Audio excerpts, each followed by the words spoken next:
Mummy, ये cooker तो बहुत बढ़िया है। इसमें पुलाव कितना खिला खिला बनाया है महिमा भाभी ने। माँ, मुझे भी ऐसा ही कुकर लेना है। इस दिवाली आप मुझे उपहार में ऐसा ही कुकर देना। हाँ हाँ, ले लेना। तो महिमा के साथ आज शाम को ही जाकर ऐसा कुकर ले आना। माँ, एक काम करो, भाभी का कुकर तो 5 लीटर का है ना, आप मेरे लिए 8 लीटर वाला मंगा देना। सपना बेटा, तुम्हारे दहेज में हमने 3 लीटर, 5 लीटर और 8 लीटर के कुकर दिए तो थे। अभी तो वो नए होंगे। अरे तो क्या हो गया, और एक खरीद भी देंगे तो। हमारी इकलौती बेटी है। सपना का स्वभाव लालची था, अपने पास चीज होते हुए भी मन ना भरने वाली बात। इसीलिए वो जब देखो मायके आकर कोई ना कोई डिमांड कर ही देती थी। पर महिमा का स्वभाव बहुत ही मिलनसार था। वो बात को संभालना जानती थी। रहने दो माँ, कोई जरूरत नहीं है। पापा तो सोचते हैं मैं लालची हूँ, पर मुझे किसी चीज का कोई लालच नहीं है। मैं तो अपना घर समझकर चीजें मांग लेती हूँ, वरना मेरे ससुराल में भी कोई कमी नहीं है। सपना दीदी, मुझे मम्मी ने 2 कुकर दिए थे, 8 लीटर वाला मैंने यूज नहीं किया, वो आप ले लो। हाँ, ये ठीक रहेगा। ठीक है भाभी, अगर आप इतना कह रही हो तो मैं वही कुकर ले जाती हूँ। इस तरह कई बार सपना कुछ न कुछ मांगती रहती थी। ऐसे ही एक दिन, क्या मैं नानी बनने वाली हूँ? तू सच कह रही है? हाँ माँ, कल ही डॉक्टर को दिखाया था, मैं प्रेग्नेंट हूँ। चल अच्छा, तेरी सास तो बहुत खुश होगी। हाँ माँ, वो तो मेरी गोद भराई का फंक्शन भी कह रही है, बहुत धूमधाम से करेंगी। माँ, अभी से तैयारी शुरू कर दो। फिर गोद भराई के फंक्शन में क्या क्या दोगी तुम मुझे? देख लो, यहाँ सारी बिरादरी है। अरे तू चिंता मत कर, मैं तेरे पापा और विकास के साथ बैठकर सारी लिस्ट बना लूंगी। सपना की प्रेगनेंसी की खबर सुनकर घर में सब बहुत खुश थे, पर सपना का लालच यहाँ भी रुकने वाला नहीं था। एक दिन जब वो अपने मायके गई, क्या हुआ सपना, तू परेशान क्यों है? तू तो आज डॉक्टर के पास जा रही थी ना? जाना तो था मम्मी, पर गाड़ी में तो टाइम लगता है, और वैसे भी डॉक्टर का क्लिनिक गलियों में जाकर है, तो गाड़ी अंदर नहीं जा सकती थी। बाइक ले जाने लगे तो बाइक खराब हो गई। मुकेश की बाइक बहुत पुरानी हो गई है, और हाथ में इतने पैसे नहीं है कि मुकेश नई बाइक ले सके। और आपको पता ही है, वैसे भी अभी बच्चा होगा तो बहुत खर्चे होंगे। रिक्शे पर जाने से सासू माँ ने मना कर दिया कि गड्ढों में मुझे ठोकर लगेगी, इसीलिए आज की अपॉइंटमेंट कैंसिल कर दी। अब मैं पापा से तो कह नहीं सकती कि इनके लिए नई बाइक ले लो, पर तुम्हें तो कह सकती हूँ। तुम एक बार पापा से बात करके देखो ना, अगर वो मुकेश को एक नई बाइक खरीद कर दे दें। अरे कैसे नहीं खरीद कर देंगे, अब अपनी बेटी को परेशानी की हालत में थोड़ी देख सकते हैं। तू चिंता मत कर, मैं तेरे पापा को बोल दूंगी। सपना अपनी गोद भराई के फंक्शन को लेकर कुछ ज्यादा ही उत्साहित हो रही थी। वो बार बार कोई ना कोई डिमांड करने के लिए अपनी माँ को फोन मिला देती थी। माँ, फंक्शन में तुम सब टाइम पर पहुंच जाना। पता है आज क्या हुआ? क्या हुआ, तू ठीक तो है ना? हाँ माँ, मैं बिल्कुल ठीक हूँ। सुनो तो, ऐसे ही आज मैं जब सासू माँ के साथ बैठी थी, मुझे तो लगता है सासू माँ कहीं ना कहीं मुझे ही सुना रही थी कि उन्होंने ननद जी की गोद भराई फंक्शन में सोने का सेट चढ़ाया था। एक काम करो ना, विकास भैया के साथ जाकर किसी सुनार की दुकान से अच्छा सा सोने का सेट अगर मिल जाए तो। विकास आ जाए शाम को दुकान से, फिर उससे बात करती हूँ। सपना ने अपनी गोद भराई के फंक्शन में सोने का सेट, बाइक और ना जाने क्या क्या डिमांड रख दी थी। बेटी थी तो मना करते भी नहीं बनता था। पर एक सुबह जब विकास सोकर उठा, जी शर्मा अंकल, नमस्ते। क्या हुआ विकास बेटा, तुम परेशान क्यों हो गए? पापा, शर्मा अंकल का फोन आया है, हमारी दुकान का शटर खुला हुआ है, हमारी दुकान में चोरी हुई है। सब लोग दुकान पर पहुंचते हैं। गले में से रुपए गायब है पापा। बाकी किसी भी सामान को हाथ नहीं लगाया गया है। ये काम जरूर किसी दुकान के नौकर का ही है, जो इस बारे में जानता था कि गले में रुपए रखे हुए हैं। दुकान पर आज सारे नौकर आए हैं, पर चंदू गायब है। कल रात को ही उसने फोन किया था कि वो अपने गांव जा रहा है। इसका मतलब उसने रात को चोरी की और सुबह यहाँ से भाग गया। पापा, अगर आप कहो तो पुलिस को एक बार खबर कर देते हैं। नहीं बेटा, पुलिस को खबर मत कर, इस बात को यहीं दबा दे। वैसे भी सपना की डिलीवरी का पूरा टाइम चल रहा है, उनके घर में फंक्शन है, और अगर हमारे घर में इस तरह से चोरी के बारे में उन्हें पता चलेगा तो उनके रंग में भंग डल जाएगा। अच्छा नहीं लगता। अब जो नुकसान होना था हो गया, आगे से ध्यान रखना। अब क्या करेंगे? तुमने जो बाइक और बाकी सामान बोला था, हमने सोचा था उन्हीं रुपयों से सब कुछ हो जाना था, पर अब हाथ पैर कहाँ मारे, किसके आगे जाकर रोएं?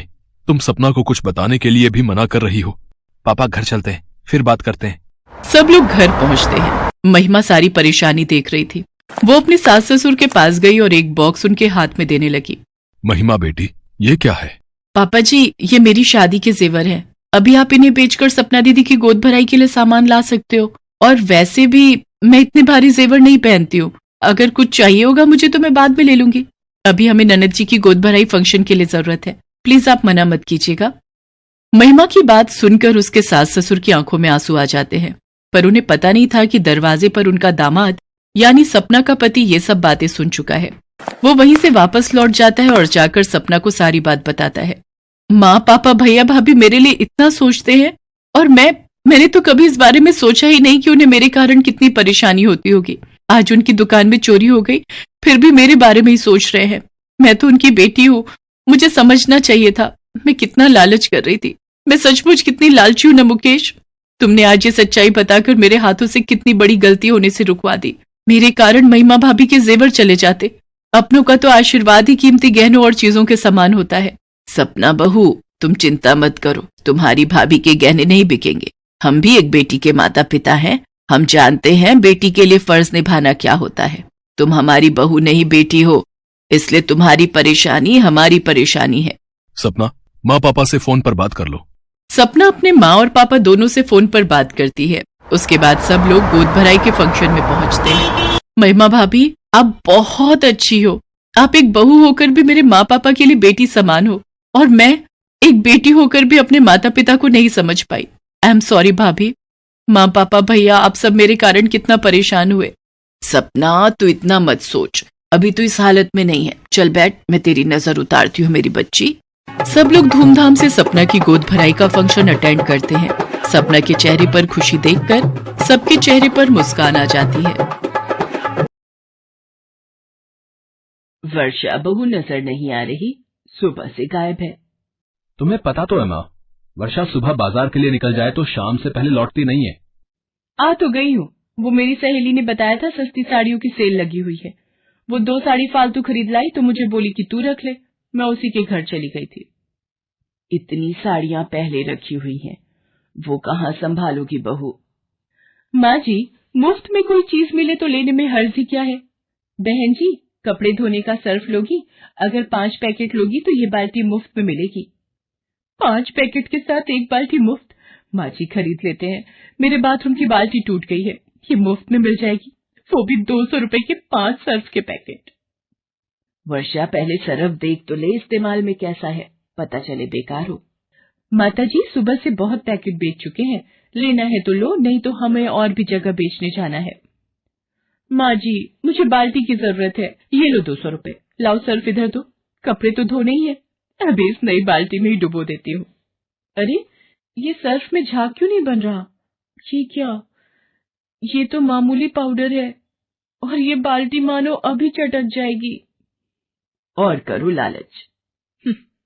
ये कहानी है वर्षा की, जो अपने पति विनोद और सास ससुर के साथ जबलपुर में रहती थी। वर्षा का 3 साल का एक बेटा भी था जिसका नाम वंश था। वर्षा स्वभाव से बहुत लालची थी। मुफ्त में कुछ भी मिल जाए बस, उसकी इस आदत से घर के सभी लोग परेशान थे। एक दिन, विनोद, ये देखना, मेरी सहेली ने मुझे मोतियों की ये माला दी है, कैसी लग रही है? वो पहनती नहीं थी, मैंने कहा मुझे दे दे। अच्छी है, पर ऐसे हर बार तुम किसी न किसी सहेली के घर जाती हो और कोई ना कोई चीज लेकर आती हो, अच्छा नहीं लगता। विनोद, तुम खुद तो कभी कुछ लाकर देते नहीं हो, और मेरी सहेलियां दें तो तुम्हें बुरा लगता है। विनोद, इसे कुछ भी कहना बेकार है। माँ जी, एक तो वैसे ही शादी के बाद इस घर में मुझे कोई सुख नहीं मिला, ऊपर से आप मुझे ही सुना रहे हो। अरे अब बस भी करो, तुम लोगों की सारा दिन चिक चिक सुनकर मोहल्ले वाले भी कहते हैं कोई भिंडी बाजार है हमारा घर। वंश, आओ, तुम्हें तैयार कर दूं, बर्थडे में जाने का समय हो रहा है। अब आज किसका जन्मदिन है जो दोनों माँ बेटे तैयार होकर जा रहे हो? दादी, मेरे दोस्त दीपक का बर्थडे है, वो बहुत बड़े फार्म हाउस में पार्टी दे रहा है, इसलिए मम्मी पापा दोनों को ले जा रहा हूँ। ये सफेद कमीज और कोट पहन लेना जी, तुम्हारे लिए कल स्पेशल खरीद कर लाई थी। इतने पैसे वाले लोगों के बीच कुछ तो ढंग के दिखो। वर्षा विनोद और वंश के साथ बर्थडे पार्टी में पहुंचती है। वहां पर उसे उसकी सहेली मीनल मिल जाती है। अरे वर्षा, और बता कैसी है? कोई बड़े दिनों बाद मिलना हुआ। ये तो तूने वही साड़ी पहनी है ना जो मैंने तुझे सस्ते दामों पर बेच दी थी। यहाँ तो चुप हो जा मीनल, वो तो काफी पुरानी बात हो गई, किसी ने सुन लिया तो। वर्षा, जरा इधर आना। देखा, मैं तभी बोल रहा था, यूं लालच में आकर बिना सोचे समझे कुछ भी खरीदती रहती हो। मम्मी, मुझे भी इस साल अपना बर्थडे ऐसे ही फार्म हाउस पर मनाना है। इतनी धूमधाम से जन्मदिन मनाना बेटे तेरे पापा के बस की बात नहीं है, भूल जा। किसी बड़े खानदान में पैदा हो जाता तो शायद ऐसा धूमधाम वाला जन्मदिन मना पाता। चलो काफी देर हो गई है, ऑटो भी नहीं मिलेगा। क्या हुआ वंश बेटा? दीपक के साथ कुछ देर और खेल लो। बस सर, ऑटो मिल जाए तो टाइम से घर पहुंच जाएंगे। इसमें चिंता की क्या बात है? मैं अभी ड्राइवर को बोलता हूँ, वो आप लोगों को छोड़ आएगा। अरे नहीं सर, आप परेशान। वो हमारी गाड़ी ठीक होने गई है, इसलिए हम कैब करके आए थे। अब हो नहीं रही तो ऑटो। विनोद, जब मिस्टर अरोड़ा इतना जोर दे रहे हैं तो चल लेते हैं। बड़ी गाड़ी में बैठने का अलग ही मजा है और ऑटो के पैसे भी बच जाएंगे। वर्षा विनोद को जबरदस्ती मिस्टर अरोड़ा की गाड़ी में चलने के लिए कहती है और मजबूरीवश विनोद को उसका कहना मानना पड़ता है। जब से वर्षा बड़ी गाड़ी में बैठकर आई थी तब से ना जाने रोजाना कौन से सपनों में खो जाती थी। ऐसे ही एक दिन, काश इतनी बड़ी गाड़ी हमारे पास भी होती तो उसमें सचमुच कितना मजा आता। आलीशान घर, बड़ी गाड़ी, दौलत, शोहरत, सब कुछ हो तो कितना मजा आए जिंदगी जीने का। बेटी, दौलत शोहरत से खुशियां नहीं खरीदी जा सकती। आप कौन हो जो मुझे ये उपदेश दे रहे हो? और कौन कहता है पैसा सारी खुशियां नहीं देता? अगर मेरे पास भी पैसा हो तो मैं तो बस खुश रहूं। अच्छा, चलो एक काम करो, मैं तुम्हें नोट छापने की एक मशीन दूंगा, पर वो एक जादुई मशीन होगी जो रोजाना घर में से कोई भी एक चीज लेकर बदले में तुम्हें नोट देगी। लेकिन याद रखना, मशीन रोजाना नोट देती है, इसलिए एक दिन भी तुमने उस मशीन को कुछ नहीं दिया, फिर वो तुम पर हावी हो जाएगी। बाबा, मुझे तो रोजाना ही नोट चाहिए, मुझे इसमें कोई परेशानी नहीं है। बस आप मुझे जल्दी से वो नोट छापने की मशीन दे दो, फिर तो मेरी सारी परेशानियां दूर हो जाएंगी। साधु वर्षा को नोट छापने की मशीन दे जाता है। कौन था वर्षा? इतनी देर से दरवाजे पर क्यों खड़ी थी? ये देखो माँ जी, एक साधु बाबा मुझे ये नोट छापने की मशीन दे गए हैं। अब रोजाना ये मशीन किसी भी एक चीज के बदले नोट देगी। ये तो कहीं नहीं सुना। तू तो लग रहा है दिन में सपने देख रही है और जादू और चमत्कार की बातें कर रही है। माँ जी, मैं सच कह रही हूँ। रुको, मैं आपको इस मशीन में से नोट निकाल कर दिखाती हूँ। ये देखो, मैंने इसमें ये रुमाल डाला और अभी देखना नोट बाहर आएंगे। हाँ, ये तो कमाल हो गया वर्षा बहू, इस मशीन में तो नोट छपकर बाहर आ रहे हैं। सुनो जी, ये देखो, वर्षा बहू को एक साधु बाबा नोट छापने की मशीन ये मशीन तो सच में नोट छाप रही है। बाबूजी, अब आप देखते जाओ, हम लोग कुछ ही दिनों में करोड़पति बन जाएंगे। नोट छापने की मशीन देखकर विनोद ना जाने किस चिंता में था। वो वर्षा से बोला, वर्षा, मुझे कुछ ठीक नहीं लग रहा है। इस तरह से मशीनों में कोई चीज डालकर नोट निकालना गलत है। मुझे तो इसमें कोई राज छुपा दिखाई पड़ता है। ऐसा ना हो ये लालच तुम्हें ले डूबे और कहीं तुम्हें पछताना न पड़े। अरे पछताऊंगी क्यों? जब रोजाना नोट हाथ में आएंगे तो फिर तो मानो रोज दिवाली। आओ माँ जी, आओ माँ जी, आज हम ढेर सारी शॉपिंग करने चलते हैं। मुझे कुछ चीजें दे दो ताकि मशीन में से नोट निकाल सकूं। मम्मी, मुझे भी ढेर सारे महंगे खिलौने खरीदने हैं। मेरे दोस्त दीपक के पास बहुत बढ़िया और महंगे खिलौने हैं। ठीक है, आज तुम जितने मर्जी खिलौने खरीद लेना, मेरे पास बहुत पैसे हैं जो कभी खत्म नहीं होंगे। इस तरह वर्षा ने पैसे आते ही घर का नक्शा बदल दिया। नया घर, गाड़ी, धन दौलत सब कुछ उसके पास आ गया। एक दिन, हेलो मीनल, मेरे बेटे वंश का हैप्पी बर्थडे है, तो तुम्हें भी आना है। बहुत बड़े 5 स्टार होटल में पार्टी दे रही हूँ। ठीक है, बाय। वर्षा, ये क्या, तुम वंश के जन्मदिन की पार्टी दे रही हो? अरे, आज जब हमारे पास पैसों की कोई कमी नहीं है तो हम अपने वंश का जन्मदिन बहुत धूमधाम से मना सकते हैं। वर्षा वंश के जन्मदिन की तैयारियां कर रही थी। अचानक, विनोद, तुमने वंश को देखा है? दिखाई नहीं दे रहा। अपने कमरे में होगा। इतने सारे वीडियो गेम, महंगे खिलौने तुमने लाकर दे दिए, अब तो उन्हीं में लगा रहता है। वर्षा, सुबह से वंश अपने कमरे में ही बैठा है। मैं वंश को बुलाकर लाता हूँ। वंश बेटा, वंश कहाँ हो? वंश कहाँ गया? मेरा मन घबरा रहा है। ऐसे घर से कहाँ जा सकता है? इधर उधर जरा पड़ोस में ढूंढो। आज जन्मदिन पर हमारे पैर छूने भी नहीं आया। नहीं तो सबसे पहले उठकर हमारे पास आता है। ये नोट मशीन में वंश की टी शर्ट कैसे नजर आ रही है? वंश वंश, इसका मतलब नोट मेरे वंश को खा गई। क्या हुआ, रोने क्यों लगी?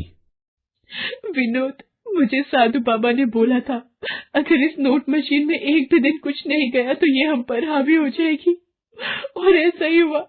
आज मैंने मशीन का इस्तेमाल नहीं किया तो इस मशीन ने खुद से मेरे वंश को अपने में ले लिया, और ये देखो बदले में नोट छपे हुए। मेरे बच्चे के बिना मैं क्या ऐश करूंगी। वर्षा रोने लगती है, पर नोट वाली मशीन वर्षा के पति विनोद, सास और ससुर तीनों को खींच लेती है और बदले में ढेर सारे नोट मशीन से बाहर आ जाते हैं।